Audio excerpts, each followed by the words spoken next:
Good morning and welcome to Radford News. This is Victoria Boyd alongside with my co-host Jessica Britton. Jessica, we have an interesting story here today, don't we? We do. We had Lauren Sisler, a sideline ESPN reporter, come and speak at Radford University last week, and her story was truly amazing.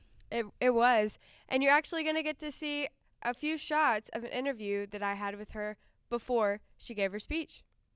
Well, first of all, I appreciate the opportunity to be back here on campus. I was here a year ago when you and I actually met. I'm just really excited for this opportunity to sit with the students, with the community. We were fortunate enough to hear Lauren talk about some very important topics. Mental health, to talk about substance misuse, to talk about the services that are provided for people to have community and to know they're not alone in this. My goal is to sort of share my story and my journey and helping other people to see that they aren't alone and that they can step out of their fears and get the help that they need and really just have the important conversations around mental health and substance misuse and things of that nature, because I think that it's important to have that community, especially as someone that's on campus, that's a college student, and maybe an athlete or a former athlete, to be able to navigate those challenges. Because bottom line is, Tori, everything we go through in life, challenges are always going to be there. It's guaranteed. Right. And so how do you overcome those and make the right choices to kind of get life on the right track and to use some of those challenges to help you, build strength? You know, you were here last year at Radford to speak, and you're back here again. What is it about Radford, this area, and the student population specifically, that attracts you to come back? This has always been home for me. The New River Valley is always a place that I've called home. And when I get to come back here and see family and friends and just to be drawn to this campus. So being back here and just being on this campus, I just get all the feels of being back home and just a special place to be. And so I'm really thankful for it. For somebody coming in to listen to your story tonight, what are 3 things that you're hoping that they really take with them when they leave?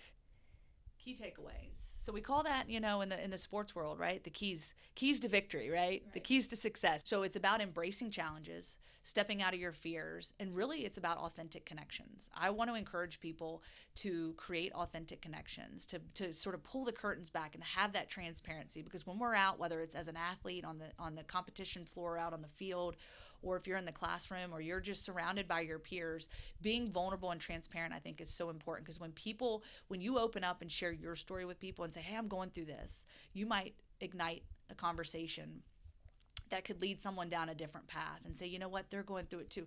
Now we can communicate. Now we can have this. And I think that's what's so important about this recovery center here at Radford, is that people know that if they're struggling with substances and struggling with things that, they might be internalizing, there are counseling services and there's a community here of people that want to help you and embrace you. And for somebody that might have a friend or a loved one going through substance abuse, what would be one, obviously it's not going to be a simple step, but a first step that they could use to go to that person and show them that they care?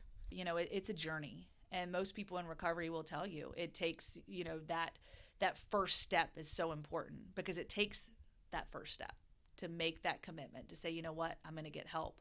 And so I think that if you have a loved one that's struggling, if you have someone that's sitting next to you that is hurting inside, that is struggling with substance and dealing with something, I think it's having a conversation, a transparent, open conversation, but really kind of pulling the guard down and just saying, hey, I'm your friend, I'm here for you. And, I'm a little concerned maybe about some of your habits. It's not so much casting judgment. It's really kind of breaking those walls down. Are you going through stuff? Let them speak. Let them open up and say, yeah, I'm dealing with this. And then it's pointing them to the right resources. Again, having resources like this on campus are so critical, because I believe that people need to have permission to go get help oftentimes. And it's very unfortunate that people feel that they need permission. But when you can break down that wall and have that friend-to-friend conversation, it's almost like you're giving them permission to say, you know what, it's okay. I stand by you. Let's go get you the help you need. Is there just one line of encouragement that you can leave people that might watch this with? I always say, and this is sort of my tagline, fall in love with your story. Own it, embrace it, and love it. learn to love your story and then do something with it. And I think the more that you can love your story, the more that you can love yourself. And you can find that you just sort of rip off those shackles of shame, and you can walk through life with so much more courage and bravery. And you can use that to stand tall and to help other people and to guide them through maybe the challenges they're facing. So fall in love with your story.